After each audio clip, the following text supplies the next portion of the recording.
인연에도 사계절이 있습니다. 봄이 오면 새로운 만남이 피어나고 여름이 되면 서로의 마음이 무럭무럭 자라나죠.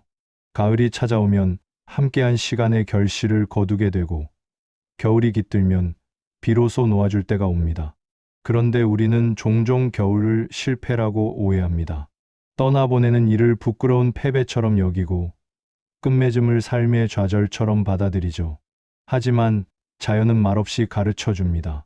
진정한 봄은 겨울의 깊은 쉼을 거쳐야만 다시 찾아온다고 말입니다. 오늘 우리는 그 겨울을 두려워하지 않는 법을 배우려 합니다. 놓음의 용기, 그것이 오늘의 수행입니다. 이 기도는 끝이 아닌 순환을 기억하게 할 것입니다. 지금 이 순간 마음의 문을 조용히 열어보세요. 그대 안에도 사계절이 흐르고 있습니다.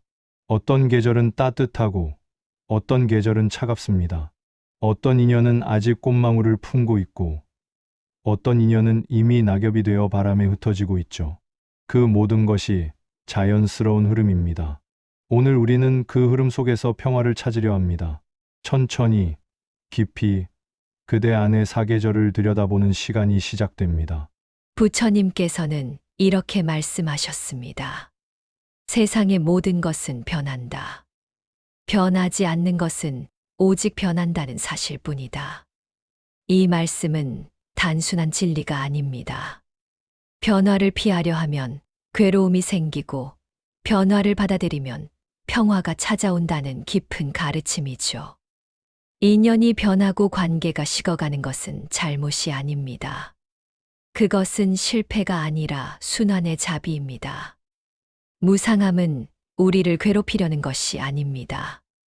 오히려 집착에서 벗어나게 하려는 부처님의 자비로운 손길입니다. 꽃이 피면 반드시 지고 달이 차면 반드시 기울며 만남이 있으면 반드시 헤어짐이 있습니다. 이것을 슬퍼할 일이 아니라 받아들여야 할 자연의 이치입니다. 또한 부처님은 정견, 즉 가르게 보는 힘에 대해 말씀하셨습니다. 좋았던 관계를 지나치게 미화하지도 않고 힘들었던 관계를 지나치게 깎아내리지도 않는 눈을 말합니다. 있는 그대로 바라보되 그 안에 숨어 있던 배움과 인연의 이유를 찾는 것이죠.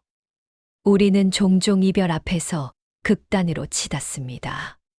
그 사람은 천사였어 라고 과대평가하거나 그 사람은 악마였어 라고 과소평가합니다. 하지만 진실은 그 중간 어딘가에 있습니다. 좋은 면도 있었고 나쁜 면도 있었으며 배울 것도 있었고 놓아야 할 것도 있었습니다. 이것이 정견입니다. 그리고 자비이사, 네 가지 한없는 마음에 대한 가르침도 있습니다.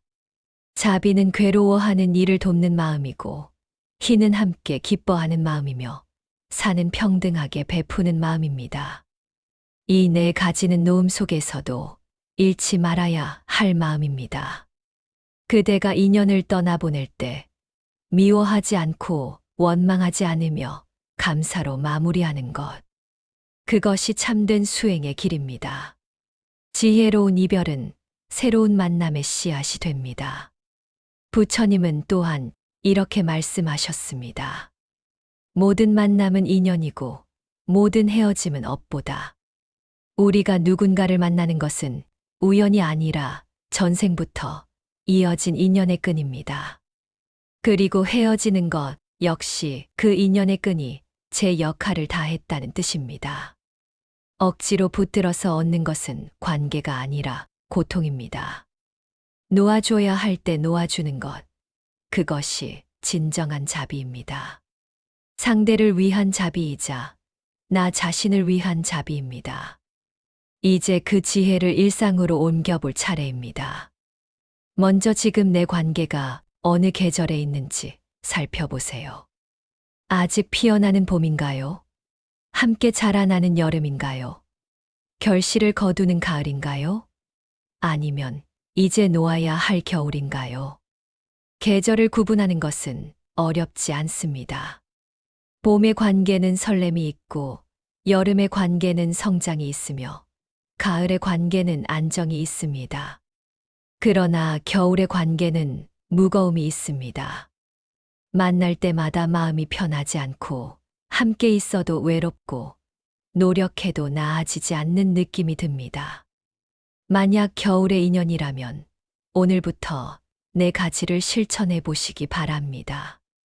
첫째, 감정 디톡스 호흡입니다. 코로 천천히 넷을 세며 들이마시고 여섯을 세며 내쉽니다. 들이마실 때는 평화가 들어온다고 생각하고 내쉴 때는 분노가 나간다고 생각해 보세요. 화가 바람처럼 몸 밖으로 빠져나가는 것을 느껴보세요. 감정은 바람과 같아서 붙들지 않으면 저절로 흘러갑니다. 우리가 괴로운 이유는 감정이 일어나서가 아니라 그 감정을 붙들고 놓아주지 않기 때문입니다. 하루에 3번, 아침, 저녁 자기 전에 이 호흡을 3분씩만 해보세요. 일주일이면 마음이 한결 가벼워질 것입니다. 둘째, 관계 기록 정리입니다. 사진, 편지, 메시지, 함께 쓰던 물건들을 꺼내보세요. 그 중에서 남기고 싶은 것은 오직 감사의 기억뿐입니다. 웃었던 순간, 따뜻했던 순간, 배웠던 순간만 남기고 나머지는 조용히 폐기하세요. 버림은 망각이 아니라 정리입니다. 공간이 비워져야 새로운 것이 들어옵니다. 옷장을 정리하듯 관계도 정리가 필요합니다. 낡고 맞지 않는 옷을 버려야 새 옷을 드릴 공간이 생기듯 지난 관계의 흔적을 정리해야 새로운 인연을 맞을 준비가 됩니다. 셋째, 이관 플랜 문서화입니다. 함께 했던 일, 계약, 업무, 공동 소유물, 약속 등을 깔끔하게 정리하세요. 감정보다 형식을 먼저 정리하면 마음의 짐이 한결 가벼워집니다. 종이에 적어보세요. 정리해야 할 것들, 목록을 만들고 하나씩 체크하세요. 은행 계좌, 공동명예, 함께 쓰던 구독 서비스, 빌려준 물건, 빌린 물건. 하나하나 정리하다 보면 관계도 자연스럽게 정리됩니다. 넷째, 감사의식 1분입니다. 마지막으로 좋았던 한 장면을 떠올려 보세요. 그때의 웃음, 그 따뜻한 마음, 고맙습니다. 이 한 문장이 쌓인 업장을 녹입니다. 감사는 상대를 위한 것이 아니라 나를 위한 것입니다. 원망으로 끝내면 그 원망이 내 마음 속에 남아 다음 인연까지 오염시킵니다. 하지만 감사로 끝내면 그 감사가 내 마음을 맑게 하고 다음 인연을 준비합니다. 이 4가지가 그대의 겨울 준비입니다. 차갑지만 맑은, 고요하지만 따뜻한 겨울을 맞이하는 법입니다. 한 제자가 있었습니다. 그는 10년 넘게 함께 일한 동료와 마음이 점점 멀어지고 있었습니다. 처음에는 서로를 이해하고 존중했지만 시간이 흐르면서 일하는 방식이 달라졌고 생각의 차이도 커졌죠. 작은 일에도 부딪히기 시작했고 말 한마디 한마디가 서로에게 상처가 되었습니다. 회의 시간마다 긴장했고 함께 있는 시간이 고통스러웠습니다. 밤마다 그 동료에 대한 불만이 머릿속을 맴돌았고 아침마다 출근하기가 두려웠습니다. 10년이라는 시간이 무색하게 이제는 서로가 서로에게 짐이 되어버렸습니다. 그는 분노와 서운함을 가득 안고 스승을 찾아갔습니다. 이 관계를 끝내야 할까요? 아니면 계속 참고 견뎌야 할까요? 10년을 함께 했는데 이렇게 끝내는 것이 옳은 일일까요? 스승은 창밖을 바라보며 조용히 말했습니다. 저 나무를 보거라. 봄에 꽃이 피고 가을에 꽃이 피진다. 꽃이 피지는 것은 나무를 배신하는 일이 아니다. 오히려 나무를 위한 일이다.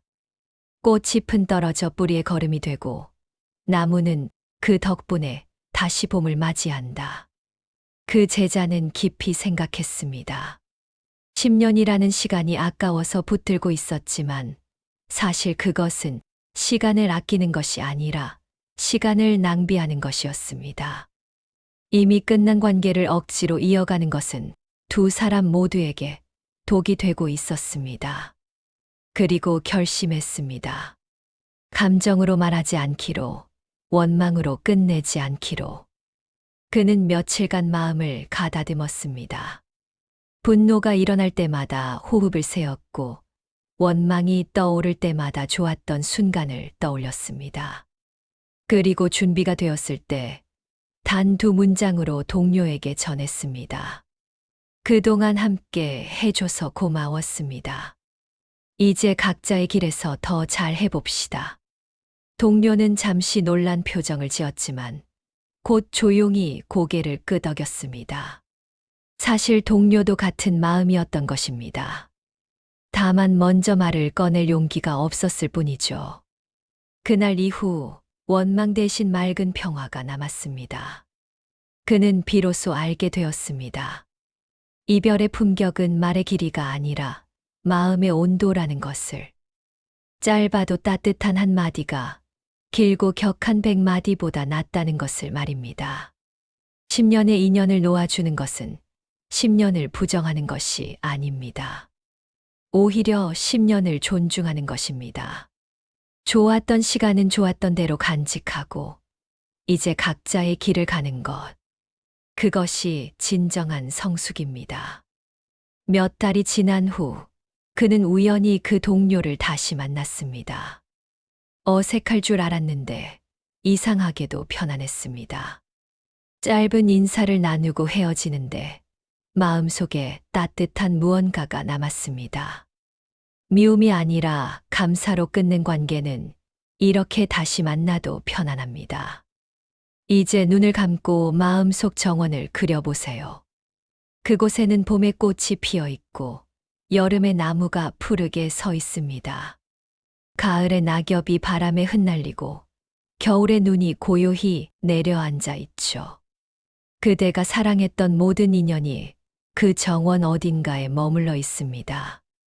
어떤 인연은 아직 꽃으로 피어 있고 어떤 인연은 이미 낙엽이 되어 땅으로 돌아가고 있습니다. 그 모든 것이 자연스러운 풍경입니다. 억지로 낙엽을 나뭇가지에 다시 붙일 필요도 없고 아직 피지 않은 꽃을 억지로 피울 필요도 없습니다. 정원을 천천히 거닐어 보세요. 봄의 구역에는 새로 만난 사람들이 있습니다. 아직 서로를 알아가는 중이고 설렘이 가득한 인연들입니다. 여름의 구역에는 함께 성장하고 있는 사람들이 있습니다. 서로를 깊이 이해하고 함께 배우며 나아가는 인연들이죠. 가을의 구역에는 오랜 시간 함께한 사람들이 있습니다. 편안하고 안정적이며 서로의 존재만으로도 감사한 인연들입니다. 그리고 겨울의 구역에는 이제 놓아보내야 할 사람들이 있습니다. 함께했던 시간은 소중했지만 이제 각자의 길로 가야 할 인연들입니다. 이제 그 정원에 조용히 물을 주어 봅시다. 그 물은 감사의 마음입니다. 고마웠습니다. 함께해 주어 고마웠습니다. 이 한마디가 정원 전체에 스며듭니다. 피어있는 꽃에게도, 이미 진 꽃에게도, 아직 오지 않은 씨앗에게도 고루 물이 닿습니다. 감사는 구별하지 않습니다. 좋았던 인연에게만 주는 것이 아니라 힘들었던 인연에게도 베푸는 것이 진정한 감사입니다.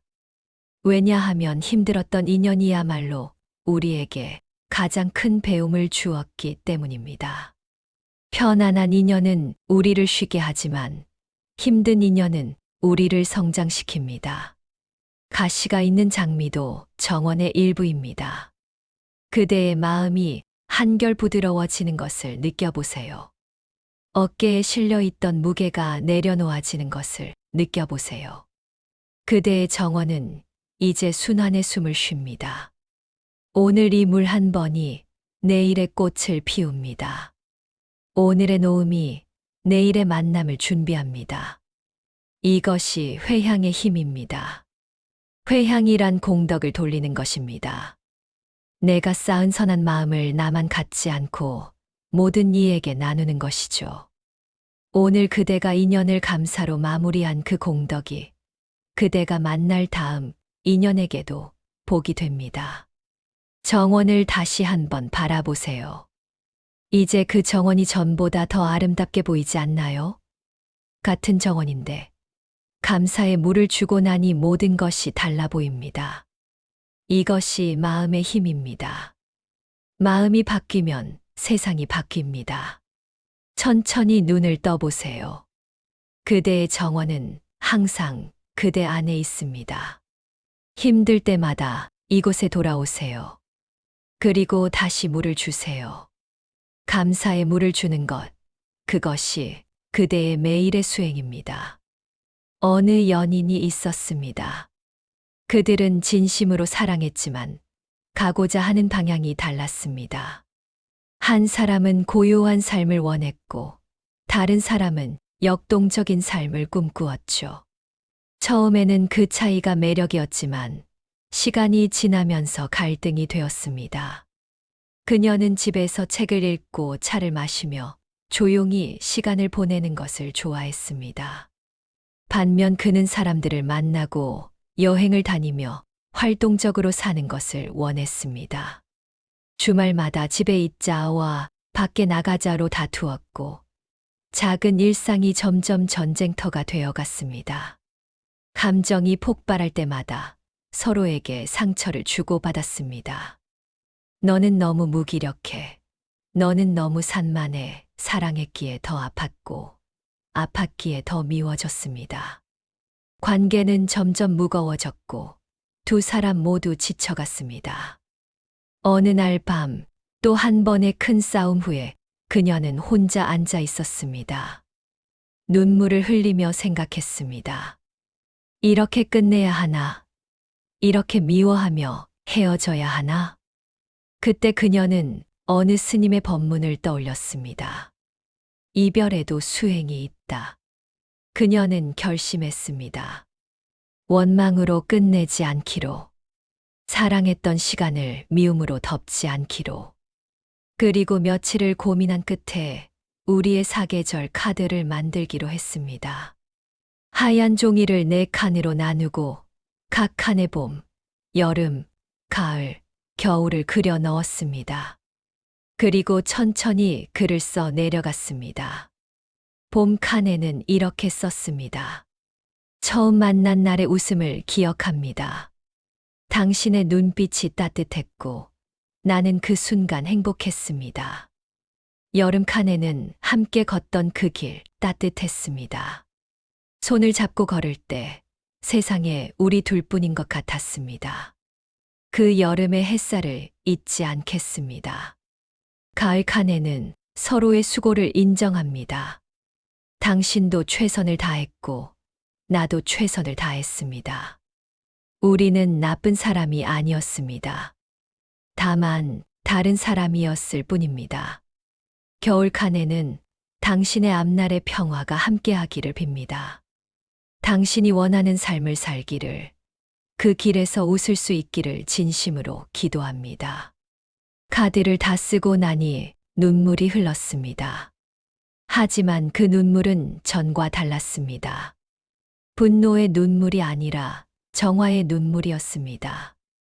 미움의 눈물이 아니라 감사의 눈물이었습니다. 그녀는 그 카드를 봉투에 넣어 조용히 전했습니다. 긴 편지도 격한 감정도 담지 않았습니다. 다만 사계절을 담은 작은 카드 하나뿐이었습니다. 며칠 후 그에게서 짧은 답장이 왔습니다. 고마워. 나도 좋은 기억만 남길게. 행복해. 그 후 눈물이 났지만 그 눈물은 후회가 아니라 맑은 작별의 기도였습니다. 미움이 아니라 감사로 끝맺는 용기, 그것이 그녀의 수행이었습니다. 몇 년이 흐른 후 그녀는 우연히 그의 소식을 들었습니다. 그는 활동적인 사람을 만나 행복하게 살고 있었고 그녀 역시 조용한 삶을 함께할 사람을 만났습니다. 서로에게 맞는 봄이 다시 찾아온 것입니다. 그때 그녀는 깨달았습니다. 놓아줌이 진정한 사랑이라는 것을. 억지로 붙들지 않는 것이 서로를 위한 최선이라는 것을. 이제 함께 기도문을 읊조려 봅시다. 호흡을 따라 천천히 마음으로 되새기며 읽어보세요. 소리 내어도 좋고 마음속으로만 외워도 좋습니다. 중요한 것은 한 글자 한 글자에 진심을 담는 것입니다. 오는 인연엔 감사가 피어나게 하소서. 새로운 만남 앞에서 두려워하지 말고 열린 마음으로 맞이하게 하소서. 그 인연이 어떤 배움을 가져올지 아직 알 수 없지만 감사로 시작하게 하소서. 머무는 인연엔 배움이 자라게 하소서. 함께하는 시간 속에서 서로를 알아가고 서로에게 거울이 되게 하소서. 좋은 모습만이 아니라 부족한 모습까지도 배움으로 받아들이게 하소서. 지는 인연엔 집착이 사라지게 하소서. 떠나보내야 할 때를 알게 하시고 붙들지 않는 용기를 주소서. 끝이 아니라 순환임을 기억하게 하시고 원망 대신 감사로 마무리하게 하소서. 빈자리엔 지혜가 채워지게 하소서. 텅 빈 자리를 두려워하지 않게 하시고 그 빈자리가 새로운 시작을 위한 공간임을 깨닫게 하소서. 잠시 침묵합니다. 이 네 줄이 오늘의 수행입니다. 3번 반복하며 호흡과 걸음에 맞춰보세요. 감사, 배움, 놓음, 지혜. 그것이 인연의 순환입니다. 오늘 우리는 배웠습니다. 인연의 사계절에는 피어남의 기쁨과 지는 것에 지혜가 함께 있다는 것을. 봄만 있는 삶은 없고 여름만 계속되는 관계도 없습니다. 가을이 오고 겨울이 찾아오는 것. 그것이 자연의 순리이며 부처님의 가르침입니다. 놓는다는 것은 포기가 아닙니다. 다음 생을 위한 준비이며 새로운 봄을 맞이하기 위한 지혜입니다. 겨울은 끝이 아니라 뿌리가 쉬는 시간입니다. 땅속 깊이 뿌리가 쉬어야 봄이 왔을 때 더 아름다운 꽃을 피울 수 있습니다. 이제 그대의 마음이 조용히 쉬기를 바랍니다. 노음 속에 평화가 있고 평화 속에 다시 봄이 옵니다. 억지로 붙들지 않아도 되고 무리하게 이어가지 않아도 됩니다. 흐름을 따르면 됩니다. 이 기도를 마치며 축원드립니다. 그대가 만나는 모든 인연이 자비로 이어지고 떠나는 모든 인연이 평화로 흩어지며 그 빈자리마다 새로운 지혜가 자라나기를. 겨울은 끝이 아닙니다. 뿌리가 깊이 숨 쉬며 다시 꽃을 피우기 위한 고요한 시간입니다. 오늘도 그대의 마음에 따뜻한 봄이 오기를 부처님의 자비로 축원드립니다. 나무 아미타불.